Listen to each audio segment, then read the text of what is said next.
So I sold my Golf R some time back and I'm currently looking for a replacement. However, before I bought the R, I was actually set on buying an A45, but after a couple of test drives with both the pre-facelift and facelifted A45s, I decided to go with the Golf 7R. The Golf R versus A45 decision is something really common, seeing that they are very similar and are in the same price range, and it's also something that I get asked a lot, so I thought I'd share my thoughts on both the cars and ultimately why I went with the R in the end.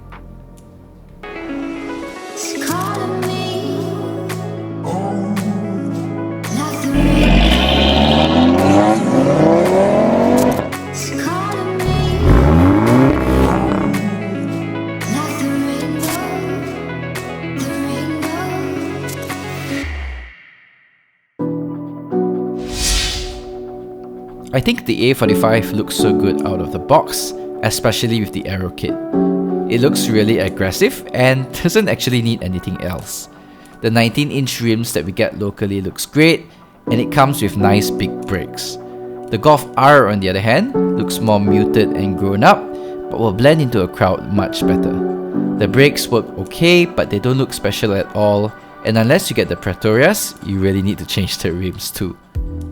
On the inside, the same theme continues. The A45 feels so much more special with the optional Recaros, the Alcantara steering, and the really great looking gear knob with the AMG logo embossed. It's also got red seat belts, and the AMG cluster looks great, especially with the AMG menu. The pre-facelift models have a really crappy infotainment screen though, and the plastics on the center console does feel quite cheap. On the Golf R, you get a nice classy interior, a great steering wheel, and the seats are actually pretty good and supportive, though they look quite normal. The materials definitely feel better, and the blue needles on the middle cluster helps make it stand out.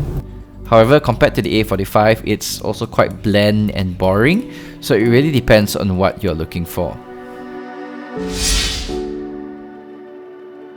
So I actually test drove 5 different A45s, but the more I drove them, the more I realized that I couldn't live with it as a daily driver. The ride was really harsh to me, as per what everybody says, and the interior is actually quite a bit smaller than the Golf R. The facelifted model does have adaptive suspension, so that does help a bit, but it was also quite a bit more expensive at the time. The Mk7 on the other hand has really good adaptive suspension, and so it was really comfortable when going about the day-to-day stuff. The Mk7 also has more interior and boot space, plus most Golf Rs in our market come with keyless entry, which is quite a rare option on the A45.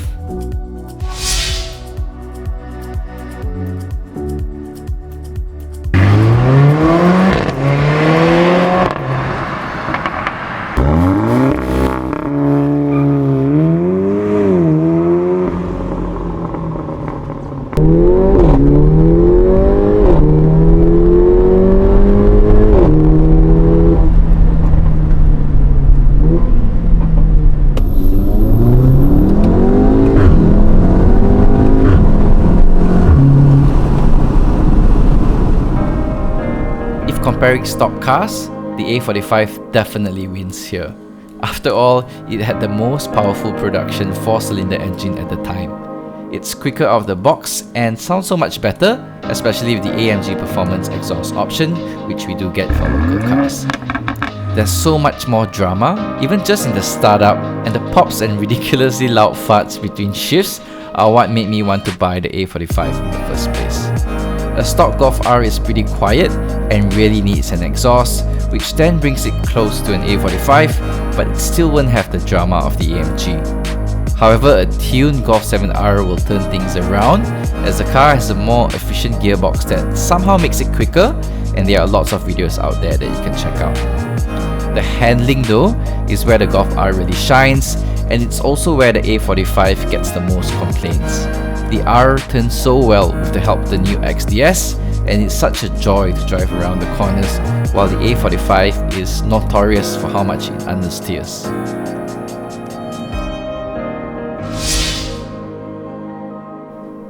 So the Golf R has tons of mods available, and I would almost say that if you have a Golf R, you need to mod it.